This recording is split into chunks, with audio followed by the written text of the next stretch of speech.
Welcome to Hers, His, and Ours, part of the Scheist Podcast Network.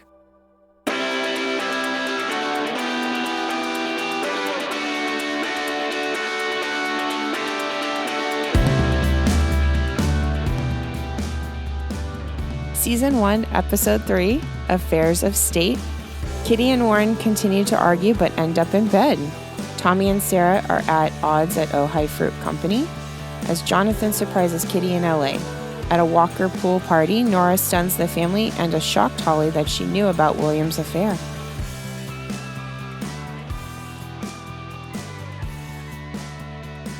Hey, welcome to episode 3. Welcome.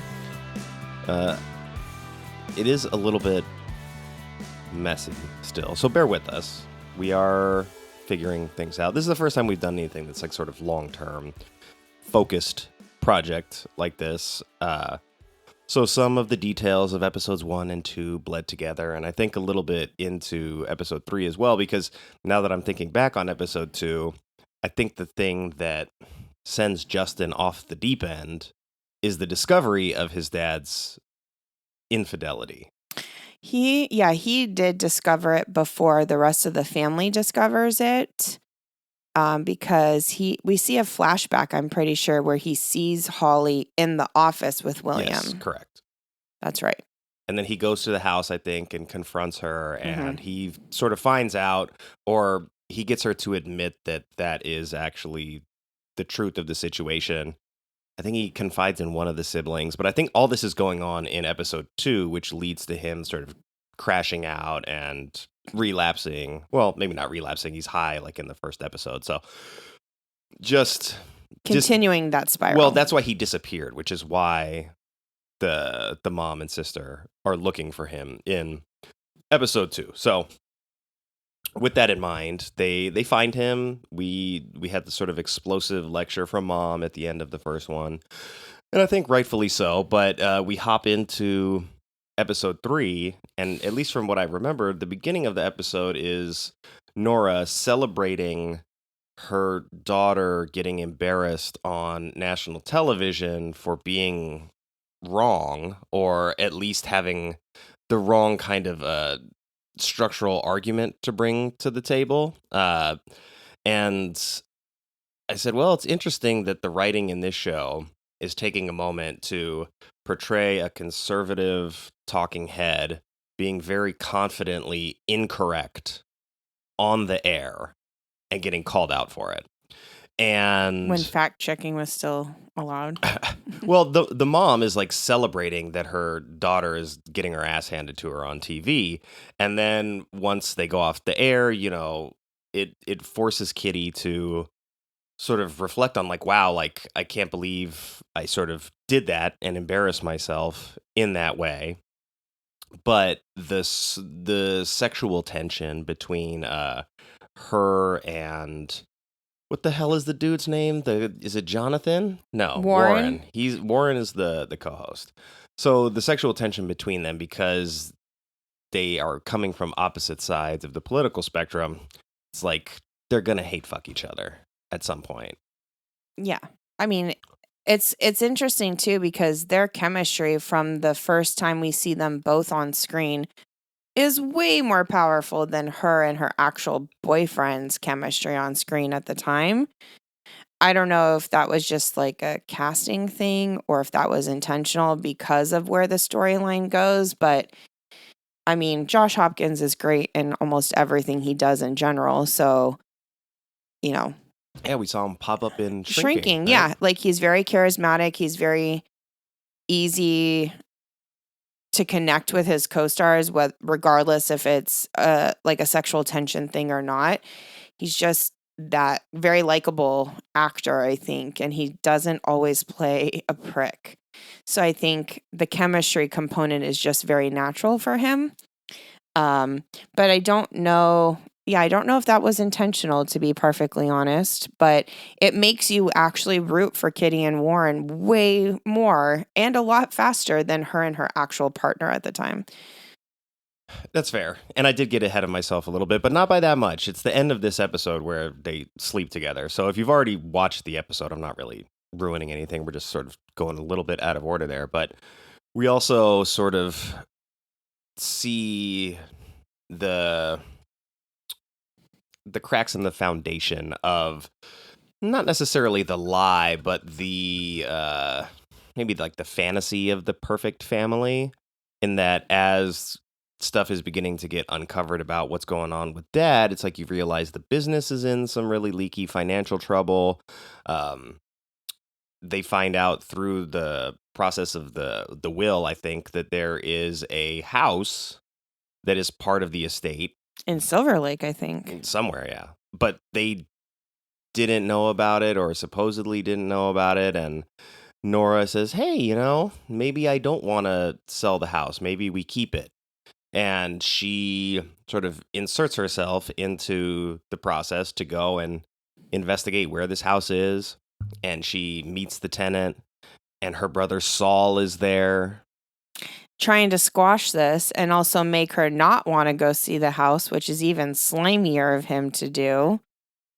Because again, like, how can you really think like she's not on to something, especially when he's pushing so hard against it? Sally Field's just a really good actress. I know. I love her. I'm going to say that a lot. Let's just be prepared. I love Sally Field. So in the previous episode, the son had already gone to the home, discovered all of this. He and freaked figured out who she was. Yeah. So in this episode, Mom is beginning to do the detective work, or at least at the time, she's like, I just want to see the house and make a decision, meet the person that lives there, and decide whether or not I want to kick them out in the process of selling the house. So Saul goes with her, knowing full well that the person who lives there is his brother-in-law's mistress. So William's mistress lives at this house. And I think they had a conversation before that as well, where she's like, well, I didn't really expect to be included in the will, but like I was still a big part of his life, and like this is my house. I don't want to lose my home. Yeah. So Sally comes to the house, they meet each other, she hears the sob story of how she's like a down on her luck actress or something, and she's just trying to make it, and she's hanging on to the house or whatever it is. And so Sally, being the generous grieving widow that she is like, hey, we're throwing a pool party. So why don't you come and celebrate with the family like you knew my husband, and we're all getting together to have not necessarily a celebration of life or a memorial, but just a party to like make everybody like feel some joy again. Yeah, because Sally Field's character acknowledges earlier on in the episode that no one has used the pool since William died. So she's like, let's throw a pool party to help get everyone back in the pool and back in the backyard. And it's a beautiful weather, beautiful day. So she's including Holly in this. She is. And while all that is happening, you have the power struggle at the company between Sarah and what's his face. I'll get the names down sooner or later. It's not Justin, it's Tommy. Sarah and Tommy are butting heads because Sarah is not really part of the family business in the same way that he is. He's been there day in, day out. He probably should have been the person to take over logistically, but Dad didn't want it that way. He willed Sarah into that position. So they have a sort of, not a come to Jesus moment, but they meet out in the hallway, and you could tell that he wants the job. And she, I think at the time, is like, look, if you want it, I'll step down right now and you can fucking have it because this shit sucks. And he just says no and moves on, but you could tell that like he's brooding. And I love this moment in that Sarah is trying to investigate what's going on with all the financial matters. And what she says is she finds out about her dad's infidelity.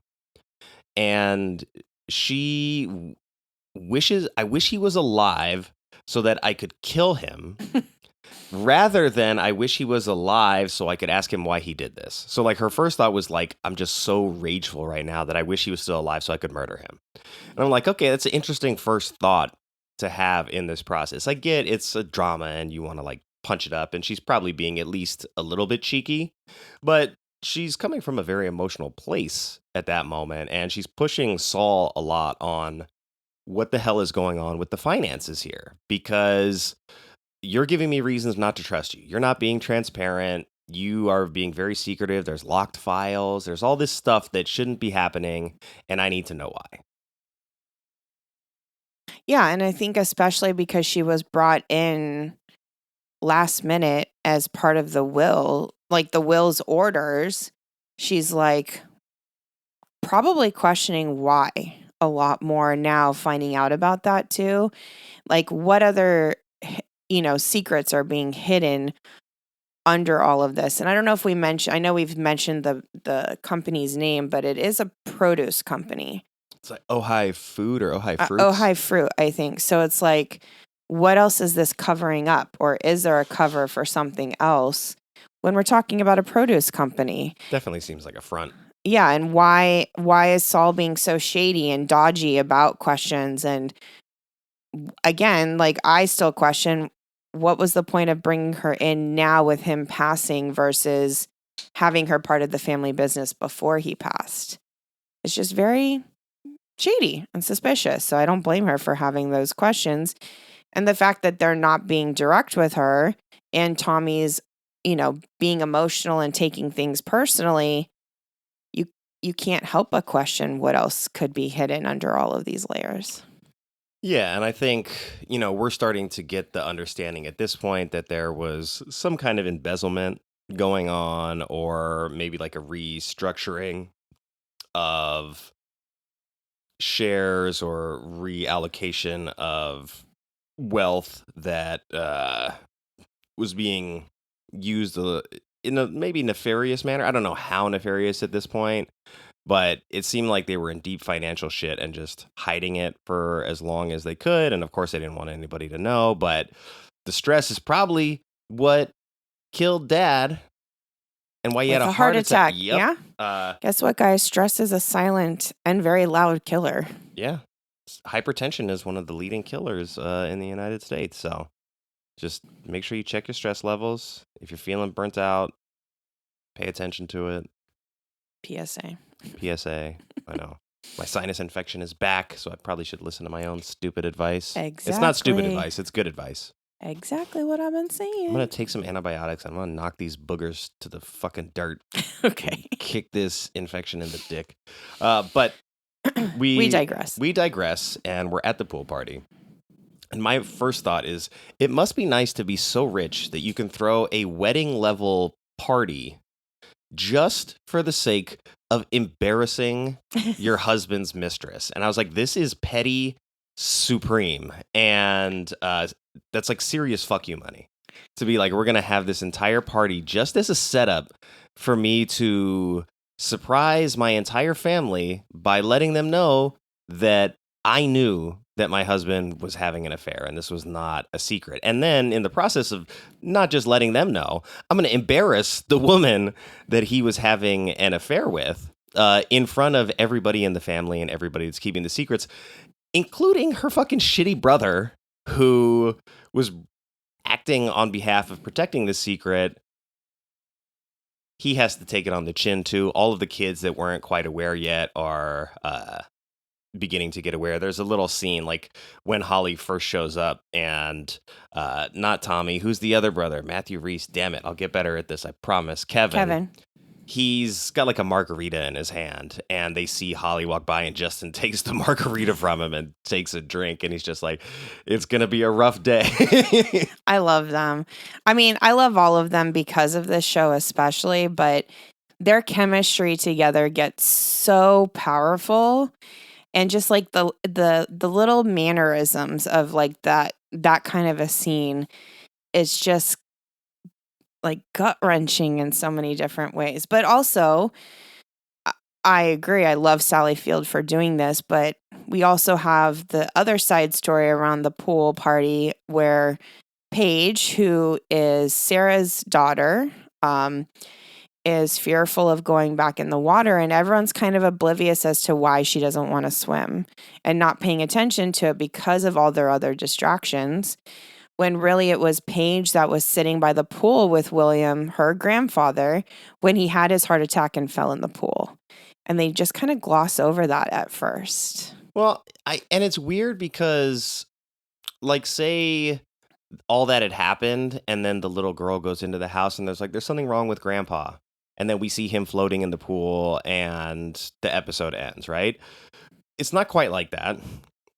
All of the brothers jump into the pool. So it's like they're all well aware of what transpired in that pool. So the obliviousness around it is a little weird, I think. I mean, I don't mean to like get too personal, but like, your grandfather passed away recently, and like the thought of sitting in his chair, like, was like, do we even do that? Do we sit in his chair? Because like he's not here anymore.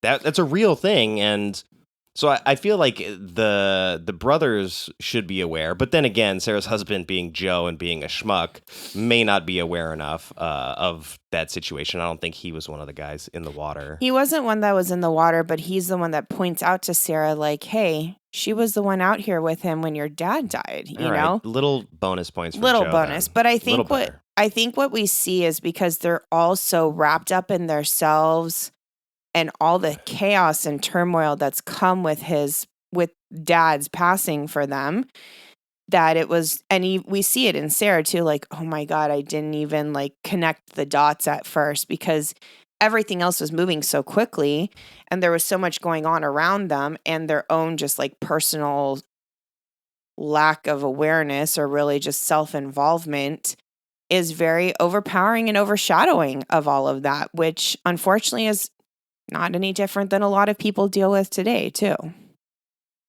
Yeah.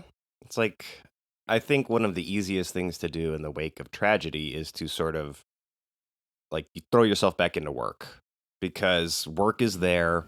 You know how to do it. It's a distraction. And you see that like everybody is kind of working in some capacity, either like directly as a result of his death or just sort of on the periphery, like, because it's a family business. So those people are working. You have the lawyer brother who's advising. The mom is doing her sort of like estate stuff. So they're all like occupied, I would say, at least somewhat mentally, to where they could overlook something like that. But as the party wraps up, I think, Holly leaves embarrassed. Which was great. I enjoyed it. And she should be. And I think there's a moment after that where the kids talk to the mom, or at least one of them does, because what I wrote down was, what is love without sacrifice? And I think that's what Sally Field told to one of her kids. Like, how could you basically like let him cheat and get away with it all these years? And she's describing like, what is love without sacrifice? Like, when it's easy, but when it's hard is when it matters. Yeah, I think it's it's either Sarah or Kitty. I think it's one of the girls that says, if you knew this whole time, why did you stay, or something, or why did you look the other way, kind of a thing. And I think this comes up a lot in different scenarios too, especially portrayed on television. And it's not as common. And another reason why I love this show is that they deal with difficult things and they don't do it in a cookie cutter way. And life is messy. Families are messy. We know this. And we don't need another drama to just show us what a picture perfect family looks like, because that's not reality. And this is more realistic, that she has this marriage for X number of years and it's a successful business. She's built a huge family with him. It's not that easy to just walk away. And I think women are shamed for that. And, like, I understand to a certain point as far as if it's maybe a lack of respect for themselves, but we don't know, if we're not in their shoes, what are their reasons for staying, because it's not that easy. It's not black or white. It's a gray area. Well, you mentioned sort of not being a conventional family drama in that way, but I guess like that begs the question, like what shows were just the cookie cutter family shows? Because I feel like the most direct comparison to this would be like Seventh Heaven, maybe. Yeah. But Seventh Heaven deal with a lot of shit. It turns out the dad and like that is like really terrible in real life. I mean, that's some hidden subliminal messaging right there, right? I would say Seventh, it's more of like the portrayal of it, like Seventh Heaven, and I think like Family Ties and like Family Matters, like they deal with life things, but then it's like everything's resolved in one episode. Those are sitcoms too, though. Yeah, but I'm saying like we have a lot of those kind of shows, right? Or Roseanne, The Simpsons, yeah, Cosby exactly. Show. And from a family drama, I just don't think there was a lot of family dramas at the time that are like you're starting out with dysfunction on episode 1, essentially. It's a good question. I mean, like growing up, like it was so sitcom heavy and like Seinfeld dominated. Frasier, Simpsons was on TV, Friends was on TV. Like it was the heyday of like all-time legacy sort of sitcoms. So there wasn't a place in the market for hour-long heavy-hitting family dramas. It was like you have Friends, you have Seinfeld, you have Frasier, and then on the other side it's like Beverly Hills 90210, Melrose Place, ER. So there wasn't like an in between those two. Then maybe it's the little bit older shows because it's like the whole quote unquote American dream of having your white picket fence house, you know, like Leave It to Beaver. Leave It to Beaver. Like parents are together, not divorced. Mom stays home as a housewife. Happy Days. Yeah, like those, even if they are sitcoms, it's still a very specific portrayal where this, regardless if it's a drama or it's a sitcom or not, this kind of broke that very early on for at least our generation. Like I said, maybe older, like even Bewitched, right? It's the wife, is home all day and then she's cooking dinner and they have kids. I Dream of Jeannie, and husband comes home from work and Dick here Van Dyke. Dinner's ready. Like that was the norm of what we saw as quote unquote functional, perfect cookie cutter picture families. And this just kind of blew all of that out of the water. Yeah, I mean, I would say maybe even I Love Lucy to some degree. Although, like, there was always conflict in those episodes. Like, her and Ricky fought a lot over stuff like autonomy and career decisions and like what happens in the household and what happens with the kid. And I love that show. We should do I Love Lucy. I know. If we did it, Vanya would want to come on and talk about it. Yeah, she totally should. I mean, I love Lucy too. And it would be interesting. I don't think I've ever watched it like start to finish because I just watch, we just got the reruns on TV kind of a thing. I think I have the box set somewhere, at least the first couple seasons. But I would maybe, the thing about the early episodes of The Simpsons is that it started as very much like a family drama. So many of the early episodes are about challenges to Homer and Marge's marriage, whether that be infidelity, whether that be Homer sort of being selfish and not prioritizing the family needs. A lot of stuff like that where watching it as a kid, you don't pick up on that because it's a cartoon. There's slapsticky stuff happening. That's fine. Watching it as an adult, I've gone back and I started watching that early season of The Simpsons. There was just like times where I would just like cry, and not necessarily tears of sadness, but tears of joy in that a show like that could be as funny as it is and then still have this undercurrent of like real heart. And you have like Homer and Marge reconcile their differences and still stay together. And then there's episodes later and still where they're in the good years where like she's seriously considering leaving him because he is a fucking drunk and he's an idiot and like he's abusive to his son. So I really want to do The Simpsons at some point. I think I would cap it maybe at season 10 because it's still going. Like we would still be chasing the dragon. It's a much different show now that the writers have changed, but maybe we just tackle a limited amount of something like that. Yeah. And it's short too. We could do a lot of episodes because they're only 20 something minutes. Yeah. I mean, I think, I'd kind of seen something recently on social media, and I think it resonates through all of this too of, social media today kind of is the same representation where you're only seeing all the positives and not on my social media. Well, not the positives about like what's going on, but like people are controlling what you're seeing of their own lives to make it look like they're living this like high life dream and everything all very curated. Yeah. Yeah. Like everything is perfect and look at this new car. but they're not sharing the messy stuff. And it's like, we see enough of that perfect quote unquote cookie cutter world. We need to see the reality of things because people are struggling. Everyone is struggling with something. And it's giving you a false sense of like what life should look like or what social media should look like. And it's doing a disservice to a lot of people, and why people like in the influencer world, like will struggle with mental health because they didn't get a certain number of likes, or, you know, like a picture is not famous enough, or whatever the branding thing may be. And that's very relevant still today, 20 plus years later. Yeah. Well, the good news is there's a lot of shows that we can tackle. Yeah. Not enough time. This is why I wanted to do TV for so long. Yeah, definitely have a long list of stuff to get to.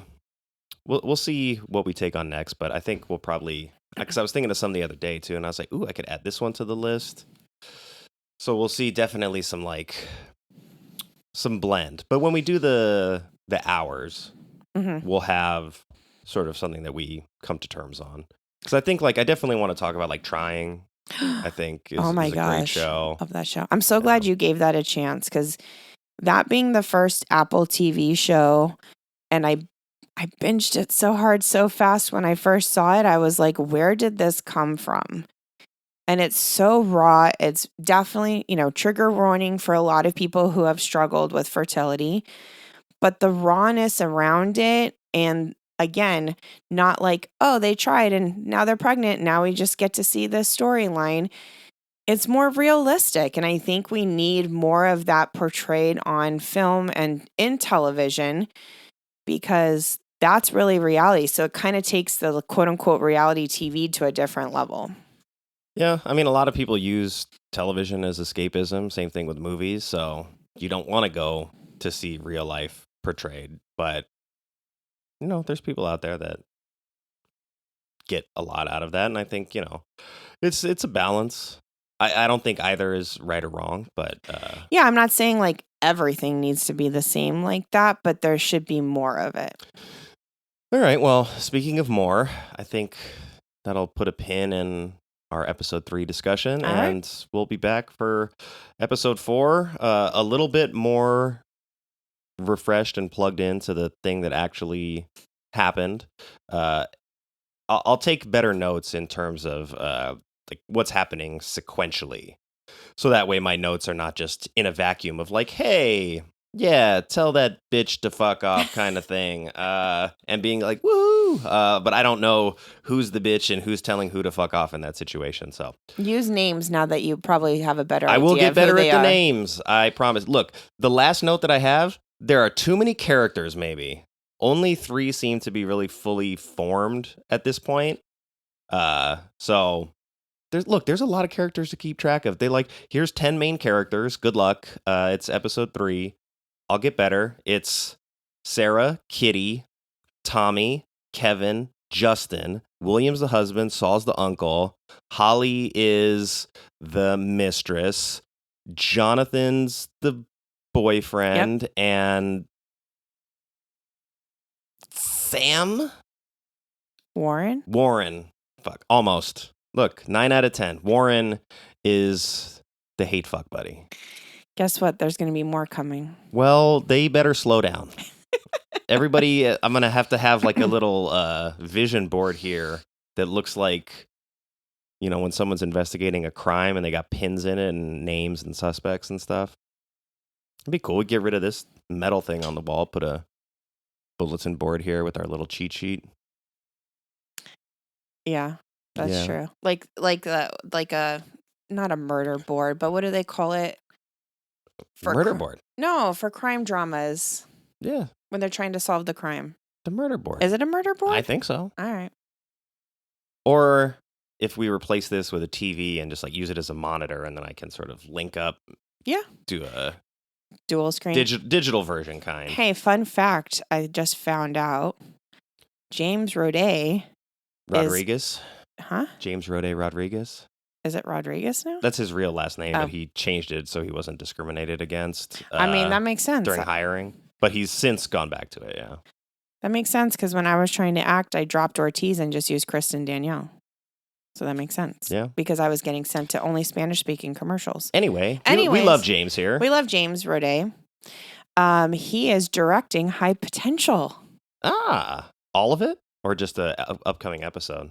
He's doing the finale for sure, but he's been directing, I think, several episodes. But they've highlighted the finale because it's going to be a big one that he's director of it. And I was like, hey, it's exciting. Yeah. Well, maybe we do Psych as like the second or third hours pick because we got to do Friends first. We have to do Friends first. Then I think since that's a sitcom, we do drama after that. So I think Trying is probably a good one for that. Okay. Then maybe we pivot back and forth that way. Okay.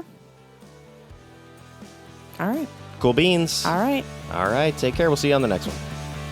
Thanks for listening to Hers, His, and Ours. We'd love for you to continue on this journey with us. The easiest way to do that is to like and subscribe to the show on the podcast platform of your choice. Follow our socials at Hers, His, Ours, spelled like time, on Instagram and X. To keep tabs on this show and others in the Shice Podcast Network, follow at ShicePodNet on Instagram, Blue Sky, and X.